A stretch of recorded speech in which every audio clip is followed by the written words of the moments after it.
What to the slave is the 4th of July? Famous words uttered by Frederick Douglass on July 5, 1852.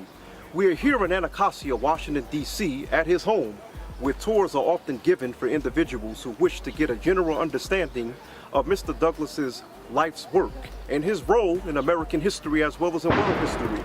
Today we attended one of these tours and we spoke with individuals to get an understanding of what they felt Douglass meant to them and their personal lives and to the world in general. I loved coming to Frederick Douglass' home. First of all, I love coming to this land.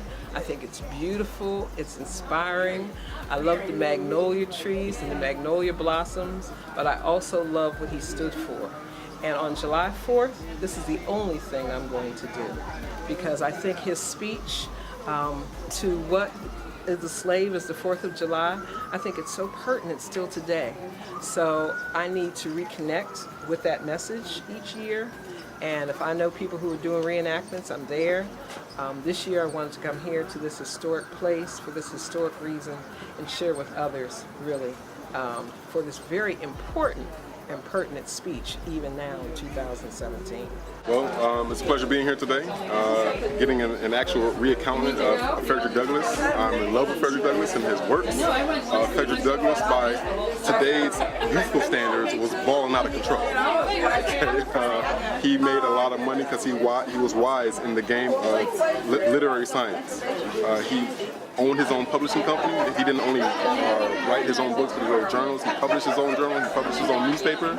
He was able to create wealth off that and publish other people. With that, he amassed a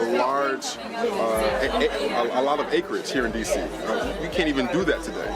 There's nowhere in D.C. you can buy acreage of land like he was able to amass during his time. He understood that the government was way back then was about the exploitation of black folks and tried to create Anacostia as the black heart of town. But he chose to come over here and be amongst his people and chose the highest point in Anacostia. They called him the Lion of Anacostia, okay, where he could oversee all of D.C. right from our own backyard. But he walked here to the Capitol every other day. Literally walked. There was no metro. There was no bus, no trolley. None of that was going on. He actually was about that cause. He actually walked and he practiced what he preached by walking from here to the Capitol and to the other government buildings every day to be about the cause and what he represented. And for that, we honor him. Thank you. I feel like this was really significant thing for me to do because Frederick Douglass, he had such a great impact for African Americans in the 19th century, and I just thought it was so important for me to be here.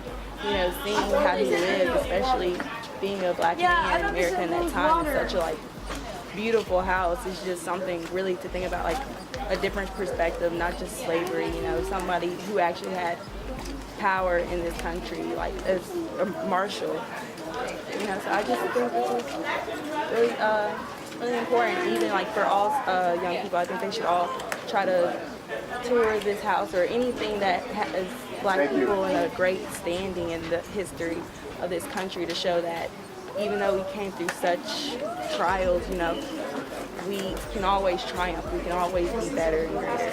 Well, I'm here today with the DC Host Committee, which is a committee that's affiliated with the Smithsonian National Museum of African American History and Culture and the African American Civil War Museum here in Washington, D.C. And the reason that we're here today is because this is a wonderful way for people to learn about Frederick Douglass and to begin to understand who he is, if they don't already know.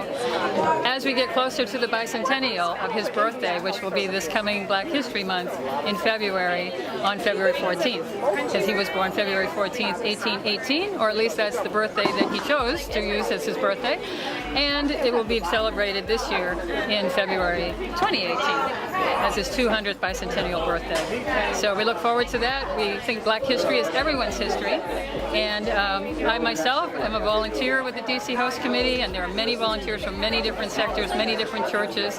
I work with the Church of Scientology. We have people from Muslim faith, from Christian faith, from every different faith, as well as many different walks of life, working with the DC Host Committee to help people enjoy these wonderful wonderful treasures here in Washington of Black history.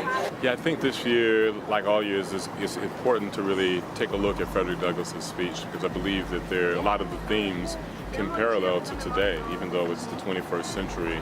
A lot of things that he refers to has to help us all ask the question, how do we celebrate the independence of America, and at the same time there still be injustice in America? And so it's good to take a look at this speech, because there's no true freedom if anyone within the nation could be put in a position where they're not free or able to benefit from the justice, freedom and justice and equality of the system.